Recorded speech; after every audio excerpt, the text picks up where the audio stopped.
اس آیت کے آگے اللہ رب العزت یہ ارشاد فرما رہے ہیں کہ اگر اللہ رب العزت اس طرح سے لوگوں کو آپس میں ایک دوسرے کے مقابلے میں حق اور باطل کی جنگ میں کھڑا نہ کر دیتا تو پھر تو نہ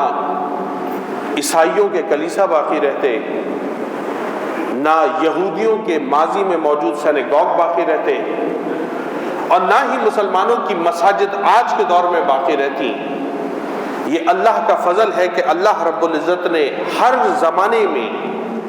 ایک قوم کو حق کے اوپر قائم رکھا جو باطل قوتوں سے ٹکراتی رہی، اور اس کا نتیجہ کیا نکلا؟ اس کا نتیجہ یہ نکلا کہ اللہ فرماتا ہے وَلَيَنْصُرَنَّ اللَّهُ مَن يَنْصُرُهُ، کہ جب وہ اللہ کے دین کی مدد کے لیے کھڑے ہوئے تو پھر اللہ نے ان کی مدد کرنا شروع کر دی۔ ان اللہ لقوی عزیز، اور اللہ رب العزت قوت والا ہے اور غالب حکمت والا ہے۔ اب ایسی قوم جس نے کسی جگہ کو اللہ کے نام پر حاصل کیا ہو، ایسی قوم جس نے کسی مقام کو اللہ کے دین کے نفاذ کے لیے حاصل کیا ہو، تو قرآن ان کی ذمہ داریوں کا ذکر کر رہا ہے، اور یہ ان الفاظ کے ساتھ ہے جو ہم نے شروع میں آپ کی خدمت میں تلاوت کیے کہ اللہ فرماتا ہے الذین ان مکناہم فی الارض، کہ جب ایسے لوگوں کو زمین میں اقتدار دیا جاتا ہے، ان کو زمین کے اندر ذمہ داری دی جاتی ہے، بادشاہت دی جاتی ہے، ان کو عہدہ دیا جاتا ہے، ان کو مملکت دی جاتی ہے، تو اب ان کی ذمہ داری کیا ہے؟ اقاموا الصلاۃ،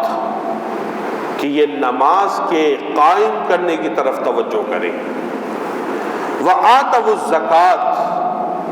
اور زکوٰۃ کا ایک منظم نظام اس کو قائم کرے تاکہ اس کے اندر دولت وہ امیر کے پاس احتکار کی صورت میں جمع نہ ہوتی رہے اور غریب بنیادی سہولتوں سے محروم ہوتا ہوا نظر نہ آئے۔ وَأَمَرُوا بِالْمَعْرُوفِ وَنَهُوا عَنِ الْمُنكَرِ، اور اس زمین کے رکھوالوں پر یہ ذمہ داری ہوگی کہ وہ حق بات کی تلقین کریں گے اور برائیوں سے روکیں گے۔ وَلِلَّهِ عَاقِبَةُ الْأُمُورِ، اور یاد رکھو کہ اللہ ہی تعالیٰ ہے کہ جس کے ذمے یہ سارے کام ہیں، اور اس کے فضل سے ہی یہ سارے کام سر انجام دیے جاتے ہیں۔